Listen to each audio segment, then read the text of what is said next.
fate of Daniel Penny is now in the hands of a jury of his peers. The closing arguments in the 26-year-old Marine veteran's chokehold trial continued through Tuesday. Now, for context, Penny was arrested and charged in 2023 with negligent manslaughter of 30-year-old Jordan Neely on the New York City subway. Penny is accused of putting Neely in a 6-minute chokehold because Neely was acting erratic and threatening fellow train passengers. Is he a hero, or is this vigilantism gone wrong? That is the debate. Now, Penny's defense team tried to paint the portrait of a brave citizen that jumped into action to protect fellow passengers, while the prosecution maintained that Penny was too forceful and reckless in responding to Neely. Manhattan DA attorney Daphne Yoren told jurors on Monday, quote, "You obviously cannot kill someone because they are crazy and ranting and looking menacing, no matter what it is that they are saying." On the other hand, defense attorney Stephen Razier asked the jurors to imagine being on the train with an enraged Neely and, quote, "You're sitting, much as you're sitting now, in this tightly confined space. You have very little room to move and none to run. Who would you want on the next train with you?" Penny's reaction toward Neely has fueled debate over race, public safety, crime, homelessness, and mental illness. Charlie Kirk posted on X, quote, "Daniel Penny is a hero. He stepped in to protect women and children from a violent madman with multiple felonies who was threatening to kill innocent bystanders. Free Daniel Penny." And the End Wokeness X account posted, quote, "Daniel Penny is a hero who saved the lives of countless passengers in New York. Pray for a complete acquittal." So, look, I'm somewhere in the middle on this one. It's always better to have everybody like strong, bold takes, but I got to say what I believe, and what I really believe is that this one's a little bit difficult. I think that Daniel Penny had the right, certainly, and anyone else did, to intervene. That a mentally ill and drug-addicted person was threatening violence against fellow passengers on the train. This is not something we should just, it's become routine, unfortunately, in large cities, on public transportation, in public parks, in public spaces, for there to just be insane, drug-addicted, homeless people who are a danger to themselves and others, and that this is not acceptable, and the state has not done enough to fix this problem. We're just forced to live with, to contend with public spaces, our beautiful green spaces in our cities that we pay to have maintained, taken over by drug-addicted crazy people. It's not good for them. They need help. I'm not saying to throw them in prison, but they need help. They need to be, this cannot be allowed to go on. And when you're threatening someone in public, that you're on drugs and that you're mentally ill is not an excuse, is not a defense, doesn't mean no one can stop you.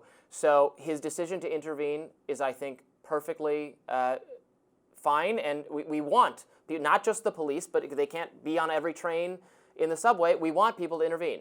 However, he did keep him in a chokehold for too long, and Jordan Neely died as either as a direct result of that or a combination of that and the drugs he had in his system. Now, that could be a mitigating factor, perhaps, that the drugs he was on were a danger to him as well.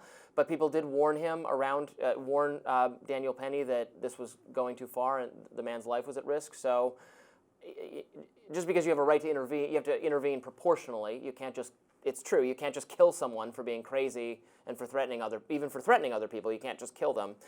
So I think it is a difficult case. What's your take? It's difficult. The situation was scary. At the end of the day, I think Daniel Penny murdered a guy, and he made a decision on death in that moment. There were other people around. Now, it's very hard to put ourselves in their shoes, but you would have liked to have had a situation where they could at least restrain him without killing him and allow a judicial process to make a judgment here. So I just think it's really scary. I think this story does deserve the nuance that you're referencing.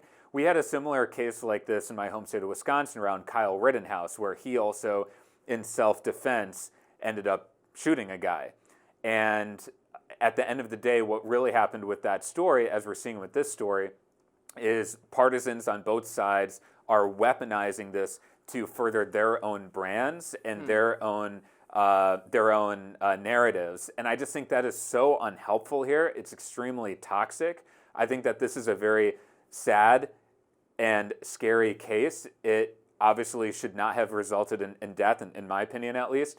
and it should have gone through the judicial process. In the Kyle Rittenhouse case, I was much more completely convinced that it was in fact self-defense. I followed the trial very closely. I listened to the evidence presented, including by one of the people who'd been shot, and it seemed very clear to me from the evidence that Kyle Rittenhouse's actions in the moment were justified based in the danger that other people were putting him in. Now, you can, and others in the media can critique his decision to be there in the first place and a variety of other things, but that in the moment he was justified in shooting and was, if you watch the video footage very carefully, was making, again, justifiable reactions to the danger those people that he shot at were putting him in. This case is, I think, more difficult because, again, the chokehold went on long enough and to result in the death of the person where you couldn't, a little bit more like the George Floyd situation where, of course, the police had the right to stop him and to handcuff him and to restrain him, but there was to kneel on him and cause him to not breathe for that length of time was not police protocol and was totally unnecessary. They had him. He was no longer presenting a danger to officers. They could have easily just put him in the car at that point, but they continued to kneel on him. Now, this person is not. It's complicated because he's a military man, so he does know something about how to restrain people with force. But he's not a police officer, so he's not protocols he should be following. And it is a little bit trickier than it might sound to laymen or people who don't engage in physical violence or have never been involved in physical violence. It's a little trickier to show appropriate force or the level of proportional force than it might seem. You can punch someone in the head and kill them. You can. You can kick someone and kill them. You hit somebody in the head, dead. It happens. It's hilarious to me when total amateurs will say, well, why don't the police just shoot you in the leg or something or shoot you in the arm? There's no such thing. You can do that and you can kill someone. You also can't aim. Police are not trained to aim with such. They're not they're not Jack Bauer or something. They can't. They are trained to shoot to neutralize a target because you could miss if you're aiming with a leg. You could hit the sidewalk, have it bounce off, and kill someone else. Obviously, if you shoot someone in the leg, you could kill them.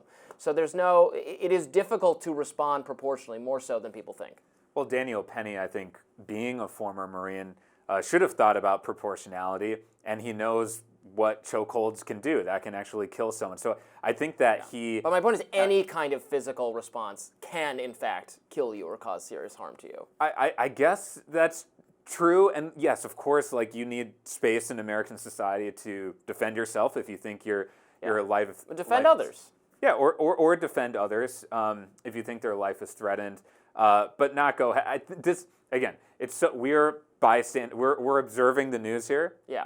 It's very hard to put ourselves in the shoes of either any of the people there or people on the train. Based on the video footage that I saw, it did seem unnecessary and uncalled for and completely beyond the pale to do what he did. And similarly with the Kyle Rittenhouse story, I studied that video and that case closely.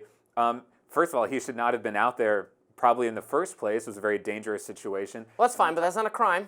Can't charge him with that. Agreed. That's not a crime, but you're entering into a dangerous situation with a gun on your back. And based on the video I saw, I interpreted that differently. So people can look at these situations, look at the evidence that's given to them, which often is imperfect evidence, and interpret those things differently.